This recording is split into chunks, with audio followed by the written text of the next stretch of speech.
मैं शंभू कुमार सिंह और आप देख रहे हैं नेशनल दस्तक। इस देश में जातिवाद का क्या असर होता है वो देखिए, और किस तरह से बहुजन समाज के लोग ही अपने आप को नहीं समझ पाते हैं। पटना में उत्कर्ष नाम का एक सवर्ण पत्रकार है जो पहले सोशल नौकरी करता था एबीपी में, बाद में उसने अपने आप को लिबरल दिखाया और फिर वो सोशल मीडिया चलाने लगा। उसके बाद वो फिर से एक टुडे ग्रुप के वेंचर में पत्रकार बन गया और फिर से नौकरी करने लगा। और उसने पीछे वो जितने एससी एसटी ओबीसी के जो मंत्री हैं, पहले मेवालाल जी का उन्होंने इंटरव्यू किया और जिस तरह से उनसे सवाल पूछे। अब अशोक चौधरी जो कि कांग्रेस छोड़ के नीतीश जी के साथ गए हैं, उनको लेकर बैकफुटे और उसमें तेजस्वी यादव का इस्तेमाल हो रहा है। सोचिए, वही पत्रकार किसी भी जनरल कैटेगरी के मंत्री से जाके इंटरव्यू नहीं कर रहा है, कोई सवाल नहीं पूछ रहा है, सिर्फ जानबूझकर एससी एसटी के लोगों को टारगेट कर रहा है। सोचिए, उस मेवालाल को टारगेट किया गया जो मेवालाल वाइस चांसलर रहते, उन्होंने एससी एसटी ओबीसी को नौकरी दी। उनका पूरा प्रोफाइल देखिए, वैज्ञानिक रहे हैं, अमेरिका से पढ़ाई की है। अशोक चौधरी के पीछे वो पड़े हुए हैं और तेजस्वी यादव को हथियार बनाया जा रहा है। आपको तेजस्वी यादव को सोचना पड़ेगा कि ये वही पत्रकार लोग हैं जिन्होंने लालू यादव को जेल पहुंचाया और जंगल राज का नारा दिया।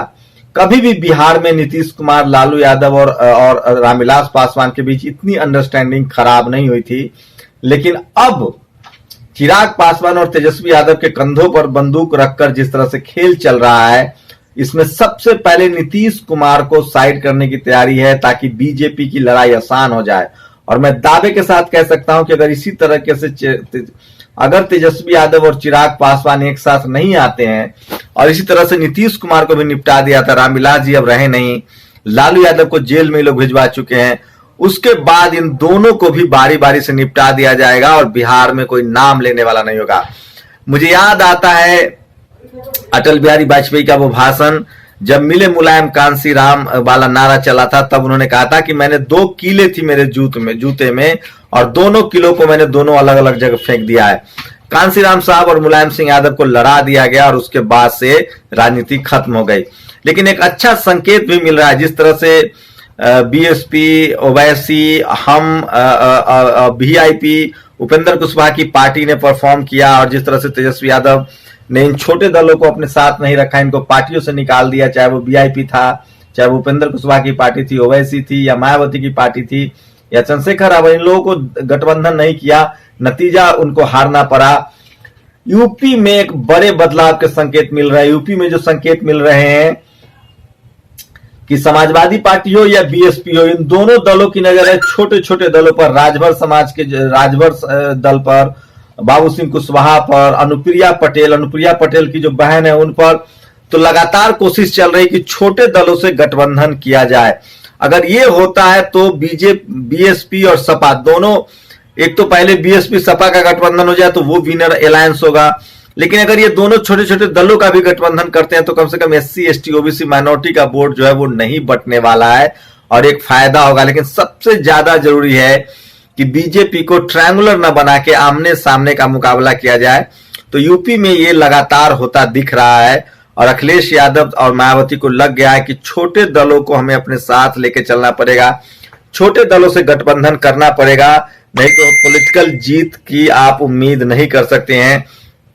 बीजेपी इतनी बड़ी पार्टी है लेकिन वो छोटे छोटे दलों को लेकर चलती है, तो ये एक शुभ संकेत है और इसका असर भी होने वाला है। लेकिन जो सबसे बड़े बदलाव की कोशिश है, मीडिया जो पत्रकारिता है, जिस तरह से सोशल मीडिया के लोग बहुजन समाज के लोग एकजुट हो रहे हैं। मैं अगर अखिलेश यादव हो या मायावती हो या तेजस्वी यादव हो, ये अगर सोशल मीडिया का इस्तेमाल करना शुरू करें, अपने वीडियोज, अपना प्रेस कॉन्फ्रेंस, अपनी पीसी जो मायावती एएनआई को बुला के करते हैं उससे अच्छा वो सोशल मीडिया पर डाले, तो लाखों करोड़ों उनके समर्थकों तक पहुंच जाएगा। राजेंद्र सिंह की लाइन में कहता हूं, इस देश में जनाधार वाली पार्टी बीजेपी नहीं है, कांग्रेस नहीं है, वो पैसे वाली पार्टी है, अमीरों की पार्टी है, वो कम जनाधार वाले लोगों की पार्टी है, वो सिर्फ 15% आबादी वालों की पार्टी हो सकती है। इस देश में आरजेडी जिसके 10 करोड़ से ज्यादा जनाधार है, इस देश में सपा 10 करोड़ से ज्यादा जनाधार है, इस देश में बसपा जिसका 50 करोड़ से ज्यादा जनाधार है, 25 करोड़ से ज्यादा जनाधार है देश भर में, मुसलमान इस देश में ओवैसी की पार्टियों 15 से 20 करोड़ का जनाधार है। तो ये तमाम पार्टियां जनाधार वाली पार्टी हैं, लेकिन ये टुकड़ों में बटी हुई हैं और इनके पास कम्युनिकेशन नहीं, इसीलिए 15% जो 5 करोड़ 10 करोड़ वाली जनाधार वाली पार्टी है वो सरकार बना लेती है।